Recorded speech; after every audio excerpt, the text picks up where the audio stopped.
তোমালোকে বহুতে ডক্টৰ হবা, বহুতে ইঞ্জিনিয়াৰ হবা। ডক্টৰ হোৱা আছে নে ইয়াত কোনোবাই? অকণমান please. Doctor, okay. Engineer, professor, অধিবক্তা, দৰ্জী। সেয়া চবেই হাঁহি দিলে। কিয় আমি দৰ্জী এজন হ'ব নোৱাৰোঁ নেকি? পাৰোঁ নে নোৱাৰোঁ দৰ্জী এজন হ'ব? নিশ্চিতভাৱে পাৰোঁ। আমি এজন দৰ্জী নিশ্চিতভাৱে হ'ব পাৰোঁ। আমি এজন কাঠমিস্ত্ৰী নিশ্চিতভাৱে হ'ব পাৰোঁ। আমি এজন কুমাৰ নিশ্চিতভাৱে হ'ব পাৰোঁ।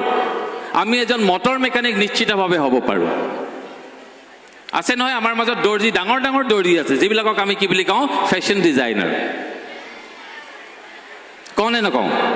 ফেশ্বন ডিজাইনাৰ দৰ্জী নহয় কি? দৰ্জী এইটো হয়, কিন্তু তেওঁলোকে এনেকুৱা এটা পৰ্যায় পাই যায়গৈ যে আমি তেওঁলোকক দৰ্জী বুলি ক'বলৈ বেয়া পাই যাওঁ।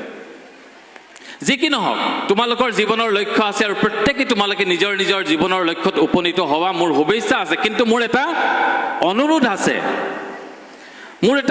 আছে, তোমালোকৰ জীৱনৰ লক্ষ্যটোৰ সৈতে দুটা কথা অন্তত সংযোগ কৰি ল'বা, মোৰ অনুৰোধ।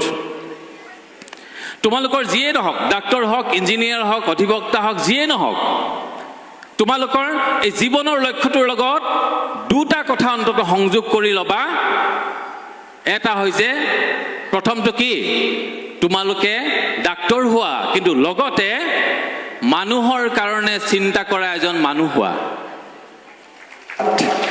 তোমালোকে ইঞ্জিনিয়াৰ হোৱা, কোনো কথা নাই, কিন্তু সেই ইঞ্জিনিয়াৰজনৰ লগত এনেকুৱা এজন মানুহ সৃষ্টি কৰা যি মানুহৰ কথা চিন্তা কৰিব পাৰে।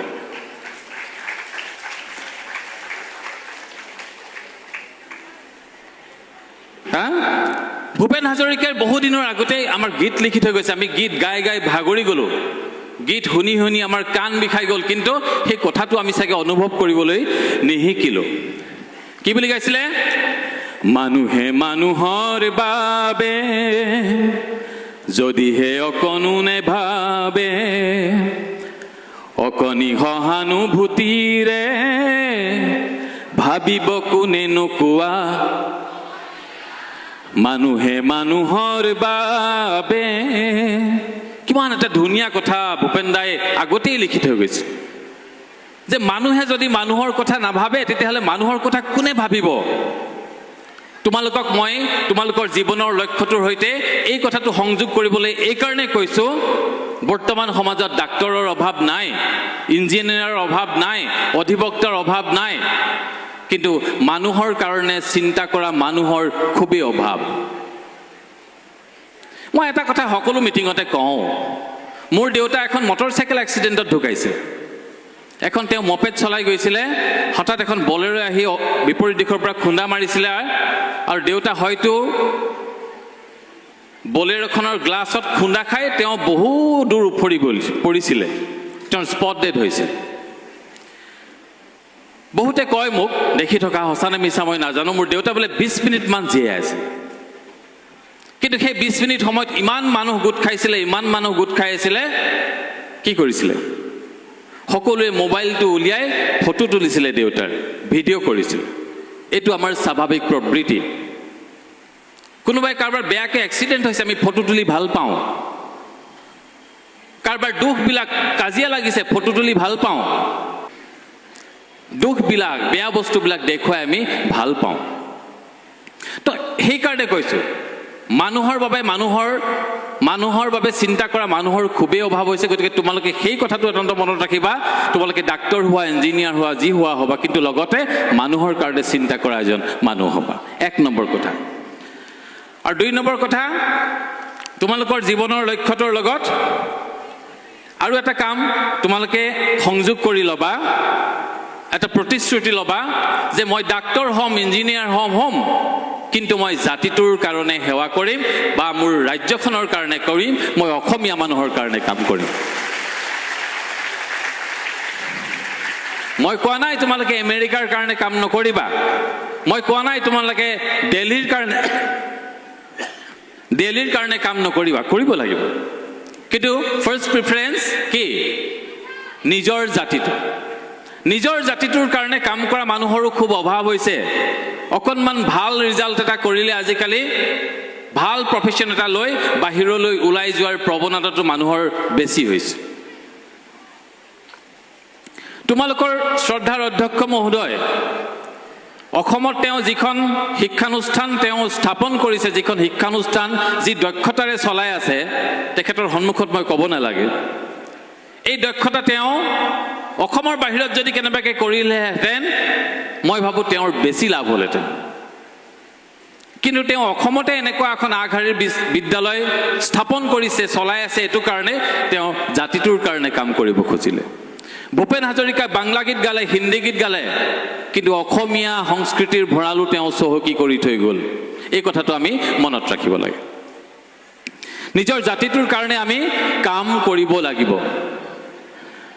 আমি অসমীয়া নহওঁ দুখীয়া, কি বুলি সান্তনা লভিলে নহ'ব। আজিৰ অসমীয়াই নিজক নিচিনিলে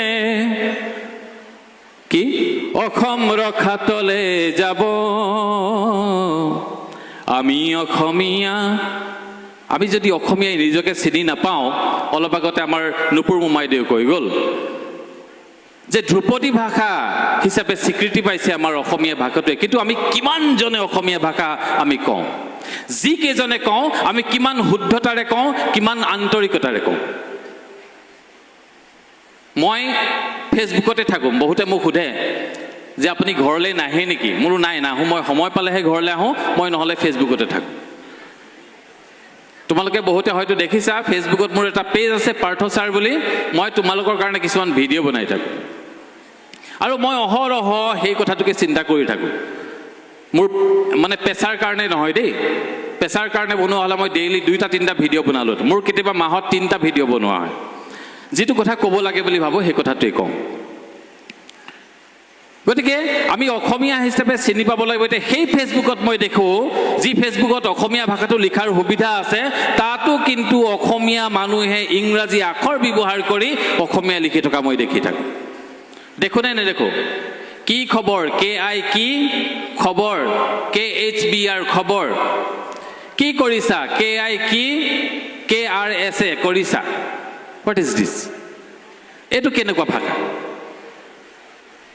খুব সাধাৰণ কথা। তোমালোকক নৱপ্ৰজন্মক এইকাৰণে কৈছোঁ, এইবিলাকৰ লগত তোমালোক জড়িত হৈ আছা।